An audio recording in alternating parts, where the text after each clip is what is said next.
Okay, I'm working on things here. We want to share screen and wait until you see this. Isn't this amazing? There goes a little nematode. Let me get him in focus. Oh my. Oh shoot. Wrong way. There we go. Here he comes. He likes being on camera. Oh, this is doing really well. Here comes another little baby nematode over here, you guys. So here's a nematode up here in this corner as well. We have plenty of nematodes in this sample. We can zoom in. She's holding still real good. Probably scared the daylights out of her. Let's see, we'll take her on up to, I'm gonna zoom him in slowly.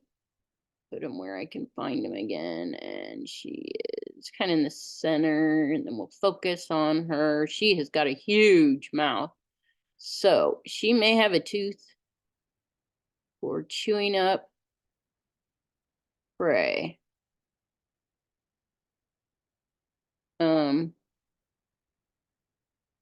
Let me zoom one more time. Ah, nice. There she is.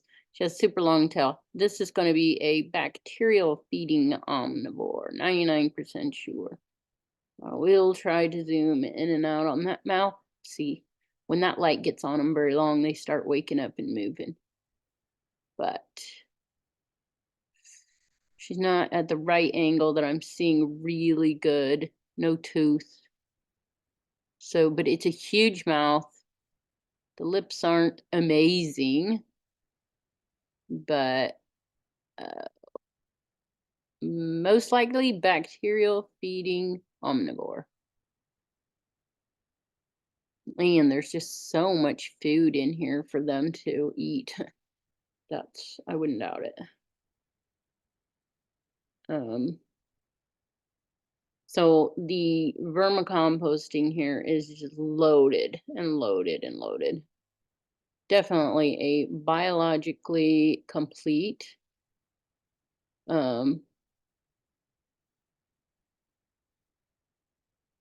sample. Okay, here, see that going around and around, and I lost him. There he is again. He's down here. Okay, he'll be out of view. He definitely was a flagellate. But they go so bumbling around. Okay, you see him dragging that stuff behind him? That's his tail back there. It's gone now. He's just super hard. We can try to track him, but there's going to be plenty more in here. Like I said, there's some test. That's a nematode, most likely. Moving. They'll swim fast like that sometimes. See her? Yep, she's okay. There's a lot of nematodes in here. And see, this is a amoeba. This microscope really does zoom around here fast, so I can you can see my right here. That's a testate amoeba. See your testate over here. This right here would be a flagellate. Let me see if I can focus. He'd be probably floating at the top. You have to zoom all the way in and out of this water column. He is right here. See if we can catch her flick of his tail. See how he's quite a bit smaller than the amoeba, and the ciliates can be larger. That guy zooming. Whoa, nematode. Okay, well, we lost Mr. Flagellate. He is down towards the bottom, I think. I think this is coming up to the top.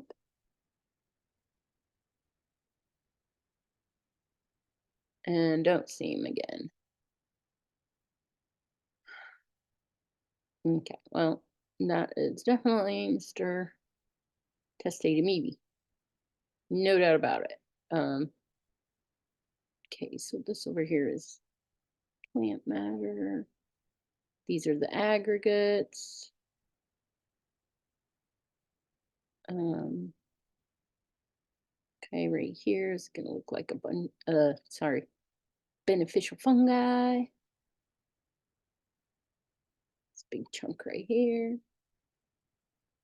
I'm not pointing out everything. This looks almost like a diatom here. Not pointing out everything. There's just so much here that it's like overwhelming at times to set. And this is the type of a screen you want to be looking at when you're going to be doing your MPA. And my advice is to get on this first slide and go ahead and write down every attestate amoeba you see, everything that's like going to stay in this screen. There went a flagellate right down here. If you missed him, zoom back on the screen and you can video and you can watch him move down through there. Kind of an oblong flagellate there. And then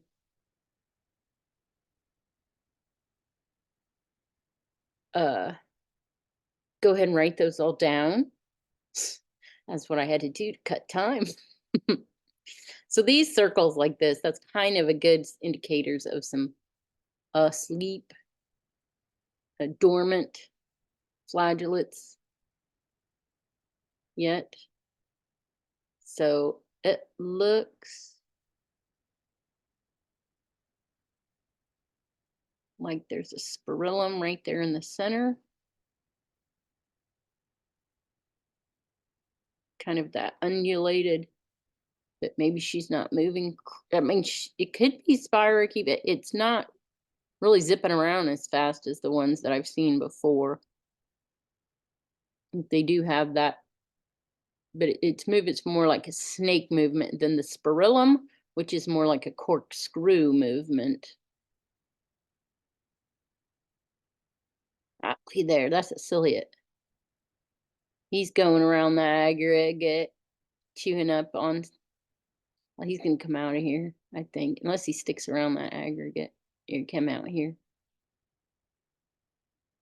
I wanted to see if he had a tail. Maybe he's flagellate. He's moved. I don't know what that was. It came into the screen and zoomed on out.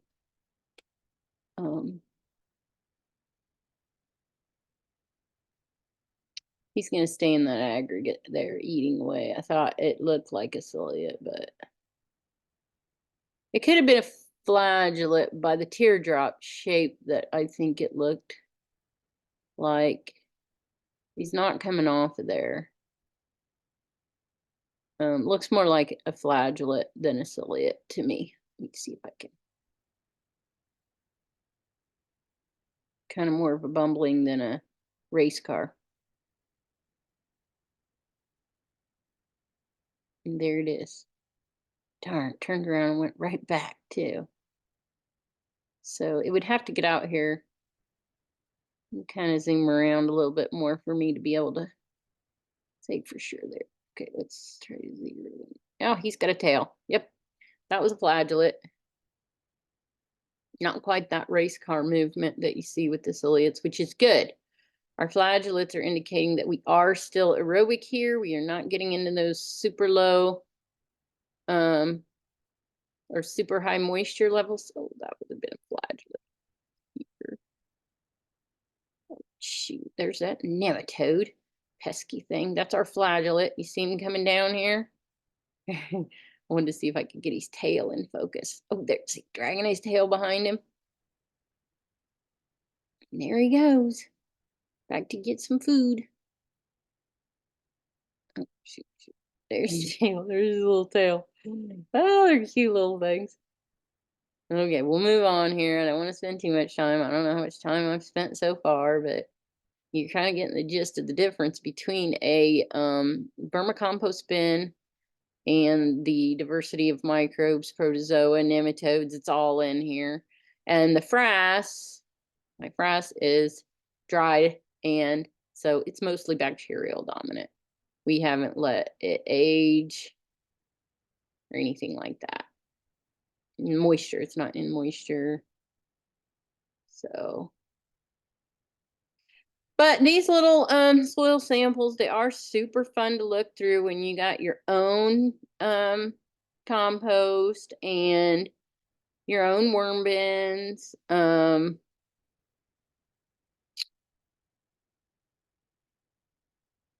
don't know where they're going out the side of the slide because they're drying. The slide starts to dry out.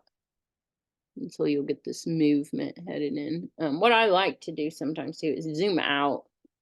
So that was 400 total magnification, so you don't see as much in your screen at one time as you can see at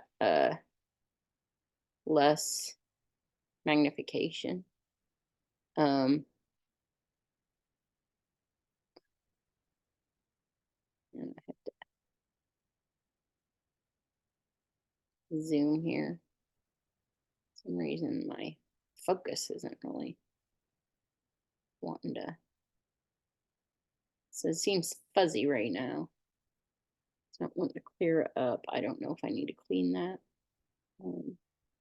I don't use those objectives all that much.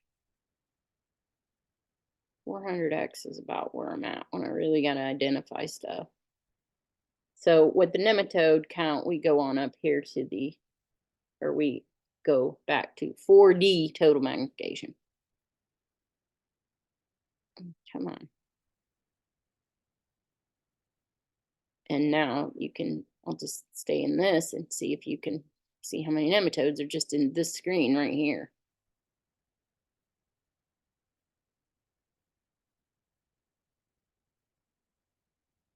There's one right there in the center of the screen moving around.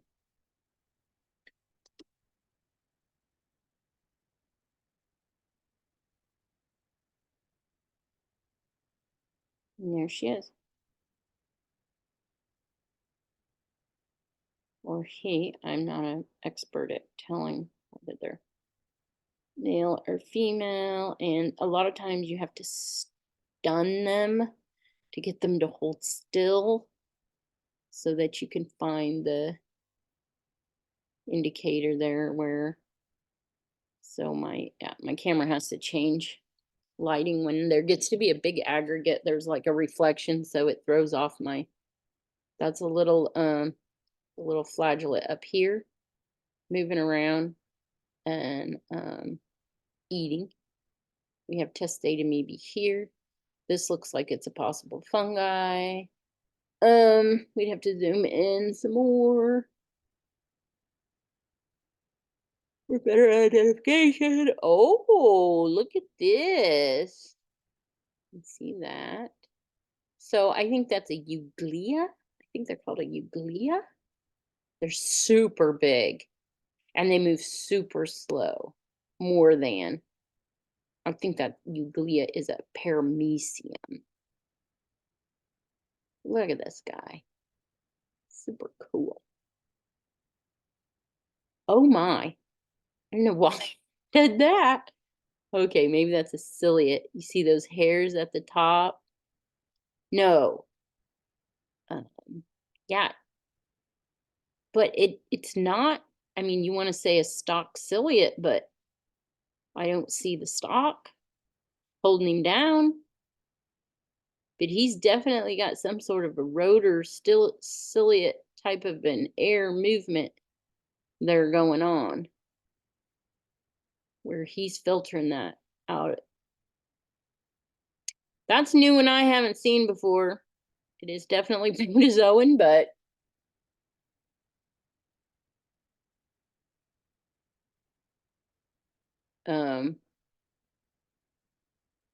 that's new than what I've seen. So we have to go, there's a flagellate there, zoom in. I'm not capturing his tail at all. See how I get stuck looking at this stuff forever. So I would say that ciliate down there is an indicator we got low oxygen. Okay, so right here, you want to focus here. This is this testate amoeba here.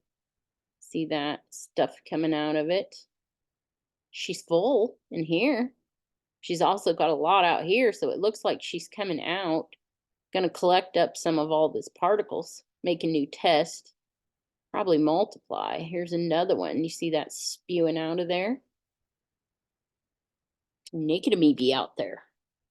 They're supposedly different, but I don't know. From what I'm seeing, I'm not sure that I'm buying that. I mean, if we shook this up and that piece of that amoeba got ripped off, would it go on and form a new test? And is it really naked at that point? I don't know. So you can see all these testate amoebas in here. There's just a bunch of them. That looks like something reproducing. See those several, 1, 2, 3, 4, something there. This is another, what, I can't focus in on it really good, but it's some sort of a maybe nematode or egg or something. A lot of amoebas here. I don't know what they're up to, but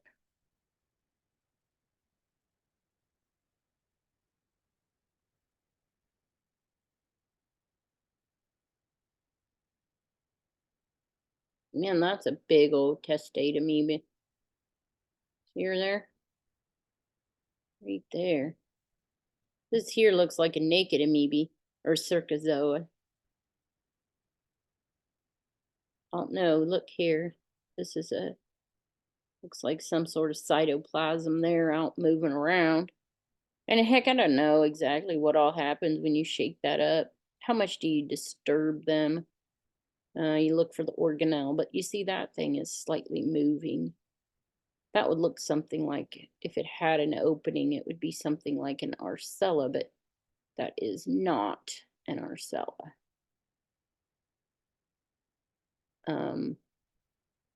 Now here's a amoeba. Look at how huge her outer shell is. I've never seen one with a shell that thick before. But you can see the organelle in there, and this actually looks like those little pseudopod things sticking out. See that coming out there to, wants to eat something over here, it looks like.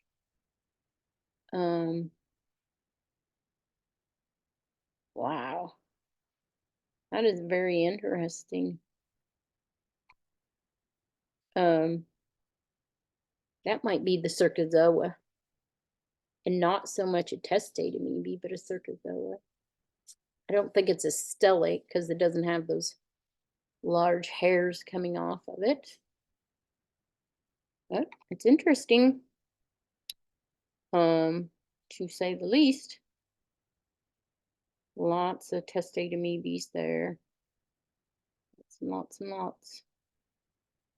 Okay, I gotta cut it off because it's probably getting way too long for me to be able to upload in decent amounts of time, and I won't be uploading from home anyway. But let's look at all these aggregates. There's a flagellate right off here.